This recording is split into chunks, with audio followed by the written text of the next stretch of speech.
Hello and welcome back to Joe's Art History Bite Size, small, manageable podcast episodes which sees me, Joe McLaughlin, your host and resident art historian, deep dive into a specific artwork or artist in 10 minutes or less.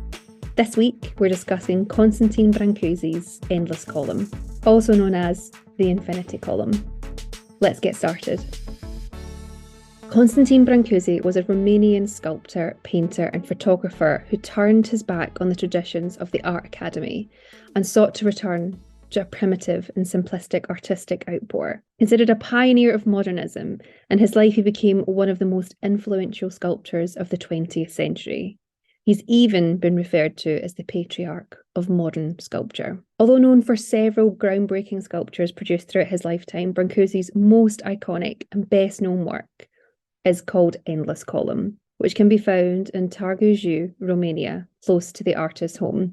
And apologies for any Romanians listening. What most people are unaware of, however, is that the Endless Column is actually part of a trilogy of war memorial sculptures which Brâncuși was commissioned to make and install within a memorial park within Romania. These were commissioned by the Romanian government in 1935 as a way of marking the ultimate sacrifice made by so many Romanian soldiers during the First World War. This trilogy of works within the park are as follows: the Endless Column, the Gate of the Kiss, and the Table of Silence. But as I said previously, his most iconic is the Endless Column, so I'll start there. Known as the Endless Column, or to some, the Infinity Column, depending on who you ask, this is arguably the artist's greatest work ever produced. Moreover, it's considered to be one of the greatest public sculptures ever made. The Endless Column symbolises the concept of infinity and the infinite sacrifice of the Romanian soldiers that it's marking. The column stacks what's known as rhomboidal modules, and there are 15 in total, 15 full ones and 2 half ones, one at the bottom and one at the top. And you really have to look at an image of this work to really understand what I'm talking about. But there's 15 shapes in full throughout the column, and a half shape at the bottom and a half shape at the top, making it 16 in total. The incomplete top unit, or rhombo module as it's known, is thought to be an element that expresses the concept of the infinite and that it can keep going and going and going. Brâncuși had experimented with this form as early as 1918, and an oak version now exists within the collection of the Museum of Modern Art in New York City. Now, the column itself is over 30 metres tall and stands piercing the sky. So this in itself is a huge statement within the park, which really has not much in it bar grass and trees. This is the main feature of the trilogy.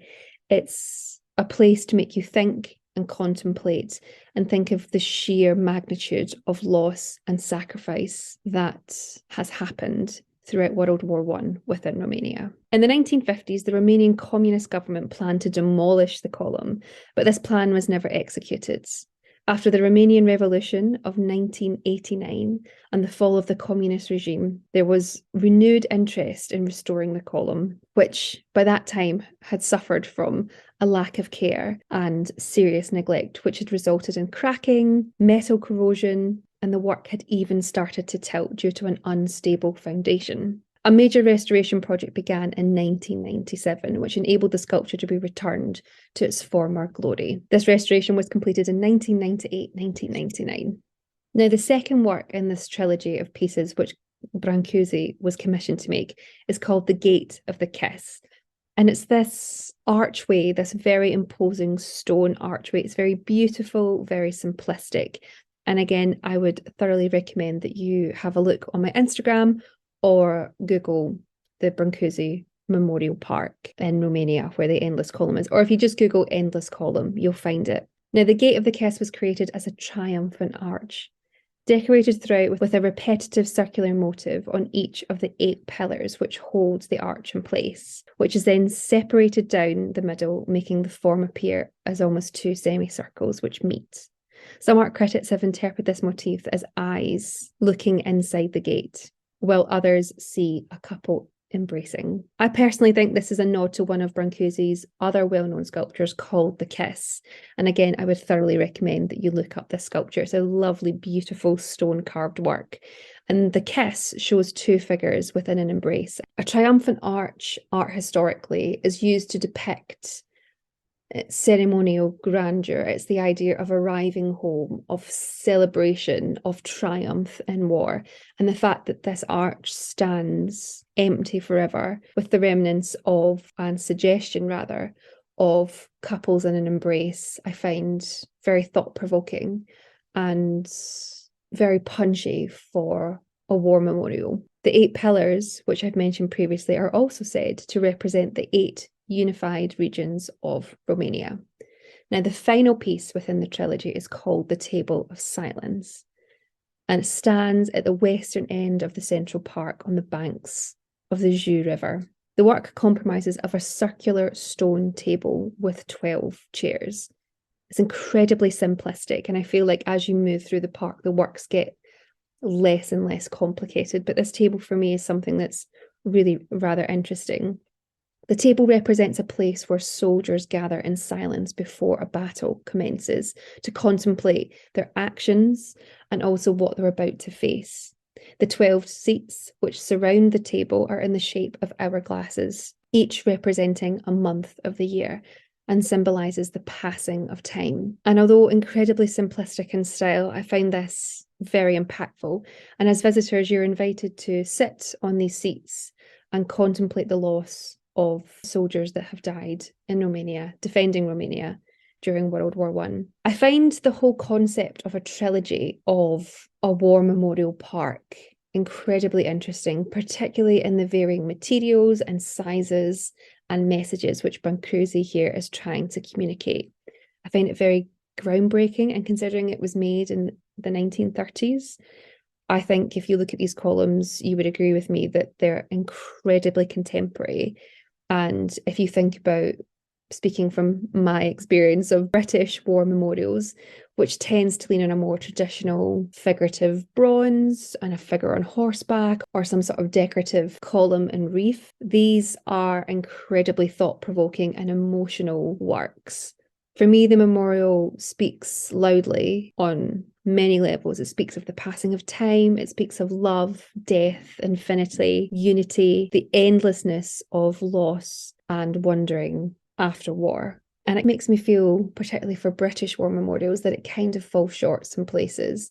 Yes, you can have a name on a plaque, but actually what you want these memorials to do is really make you stop and think of the gravity of what people have given up because of war.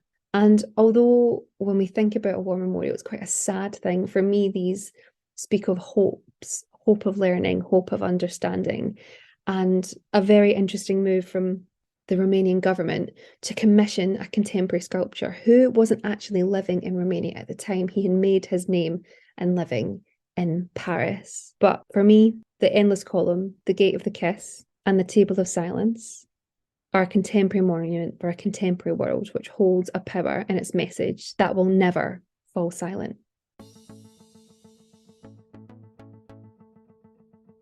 You have been listening to Jo's Art History Podcast Bite Size, small, manageable episodes which sees me, Jo McLaughlin, your resident host and art historian, deep dive into a specific artwork or artist in 10 minutes or less. If you have enjoyed this episode, please make sure to like, rate and subscribe, as it helps other listeners find us. If you want to support the podcast, why not leave us a review or tell someone you know who may enjoy listening all about it. If you would like to support the future of the podcast, please consider purchasing and gifting me a book from my Amazon wishlist included in the show notes below. If you would like to get in touch, please feel free to do so. It'd be lovely to hear from you. You can email me, joesarthistory@gmail.com, or you can find me via Instagram, which is @joesarthistory, or you can search for my name, Jo McLaughlin, and you'll find me that way too. Finally, I've been your host and your resident art historian, Jo McLaughlin, and thank you so much for listening. Keep learning, and remember, art is for all, even in bite-sized editions. See you next time. Bye.